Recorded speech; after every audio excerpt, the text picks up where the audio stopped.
সুপ্রিয় দর্শক, আসসালামু আলাইকুম। সাম্যগ্রোর পক্ষ থেকে আপনাদের জানাই আন্তরিক অভিনন্দন ও শুভেচ্ছা। প্রিয় দর্শক, আমরা সিগারেট কোম্পানির মোড়, রংপুর সিগারেট কোম্পানির মোড়, তখন মাত্র ফল আসতেছে, ফুল আসতেছে, এরকম অবস্থায় আসছিলাম আমরা। প্রিয় দর্শক দেখেন, সম্ভবত মাসখানেক আগে আসছিলাম। তো এক মাসে দেখেন ফলের কী অবস্থা, প্রত্যেকটা গাছে ফল শেষ হয়ে গেছে। আমরা দেখেন, একটু ঘুরে ঘুরে দেখাবেন শুভ ভাই কী পরিমাণের ফল শেষ হয়েছে একটু দেখেন। প্রত্যেকটা গাছে দেখেন পরিমাণের ফল। যে কটা গাছ আছে একটু দেখলাম যে গাছ টাছ মারা যায়নি, সবগুলোই আছে মোটামুটি থেকে, এবং প্রত্যেকটা গাছেই ফল পেয়েছে। এটা দেখেন, এই যে এরকম হলো ফলের অবস্থা। মোটামুটি সব গাছই ফল আছে, এবং কিছু বৃষ্টির কারণে ছত্রাকে আক্রমণ করছে, পাখি খেতেছে।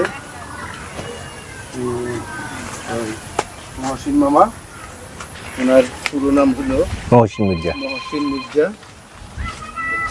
মির্জা মামার সাথে একটু কথা বলবো আমরা। তো আমরা হলো মহসিন মামাকে ওই সময় এসে দেখছিলাম যে গাছের মাত্র ফুল আসতেছে, এবং হয়তো দুই একটা করে ফল সেট হচ্ছে। সেই সময় এসেছিলাম, আবারও মাসখানিক পরে আসলাম। আপনাদের দেখানোরও চেষ্টা করলাম যে মোটামুটি প্রত্যেকটা গাছে ফল আছে, প্রত্যেকটা গাছেই ফল সেট হয়ে গেছে, এবং ফলের সাইজ মনে হয় 300-400 গ্রাম, 500 গ্রাম, কোনোটা হলো 250 গ্রাম, 200 গ্রাম, 100 গ্রাম। ফলের সাইজটা দেখেন কি সুন্দর ফলের সাইজ। ফলের সাইজটা অনেক সুন্দর হয়েছে। এটা হলো 500-700 গ্রাম, 1 কেজির কাছাকাছি চলে গেছে কোনো কোনো ফল। যাই হোক, যেটা বলতেছিলাম, ওই সময় এসে মামাকে একটা রিকোয়েস্ট করছিলাম, মামা ঘাসগুলো পরিষ্কার করে দিবেন, কিন্তু মামা হলো ঘাস পরিষ্কার করে নাই। পরিষ্কার করার বদলে ঘাস মারা বীজ দিয়ে দিছে। এখন ওই যে গাছের হলো খাবার দরকার, খাবার দিতে হবে, না হলে তো ফল বড় হবে না। এখন এসে মামা চিন্তা করতেছি ঘাস আসলে পরিষ্কার করা উচিত।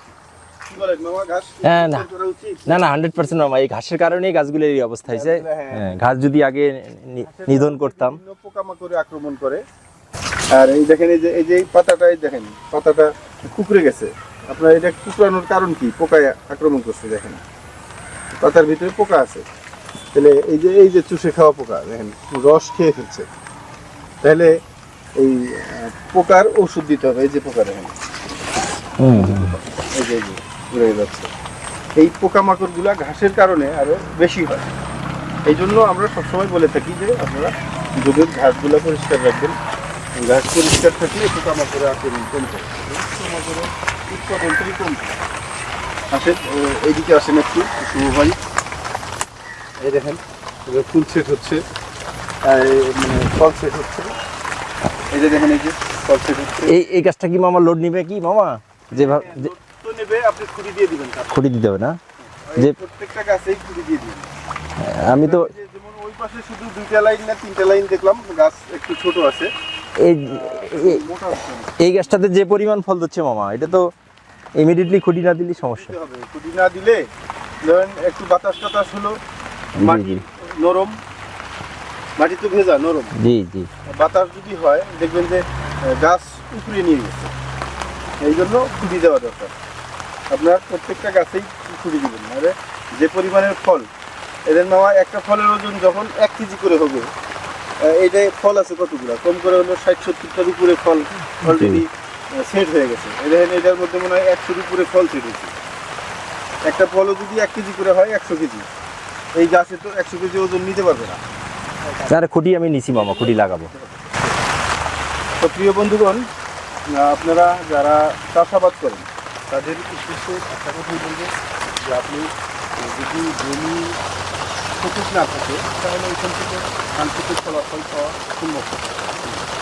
কিন্তু মামাও হলো তার কিছুটা হলো, কিছুটা না, উনি পুরোপুরি বলে যে ওনার আসলে কিছু গাফলতি আছে, গাফলতির কারণে উনি আসলে ফলাফলটা যেরকম আশা করতেছে, দেখা গেছে যে উনি এরকম আশাই করে না, এরকম যে ফল দেখার পরে মানে মনে হইতেছে যে উনি আসলে গাফলতি করছেন, অলসতা করছেন, না করলে হয়তো আরো ভালো ফল পেতেন। কি বলেন মামা? জি জি 100% মামা। আমি তো যেমনটি আশা করছিলাম তার চেয়ে বেশি, এই কারণে আমি খুঁটি দিতেও দেরি করছি যে এত ফল হবে না, কিন্তু ফল দেখার পরে আমি খুঁটি তাড়াতাড়ি নিয়ে আসছি, খুঁটি দেওয়ার জন্য অবশ্য। ফল দেখার পর ফল দেখার পর আমি তো চিন্তা করছি হবে হবে কেন হবে না, হয় না, না হয়। হ্যাঁ হয় না, না হয়। তো ঠিক আছে প্রিয় বন্ধুরা, আজকে আমরা ভিডিওটা আসলে লম্বা করতে চাচ্ছি না, ওয়েদার ভালো না, বৃষ্টি পড়তেছে, বৃষ্টির মধ্যে দাঁড়িয়ে আপনাদের সাথে কথা বলতেছি।